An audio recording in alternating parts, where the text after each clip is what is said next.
We're going to see what happens here when you put a 2-year-old and a 8-month-old in a crib together. Tessa? Tessa? Hey, Owen. What are you doing? What's Owen doing? You want to get out? You want to get out of the crib? Tessa?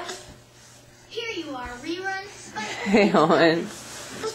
Tessa, say hi to the camera. You want to get out of the crib? Sweetie?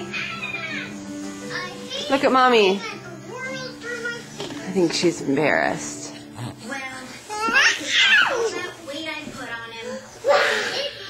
What do you, is that what a lion says? Anyway, Mom says we can't do Spike anymore.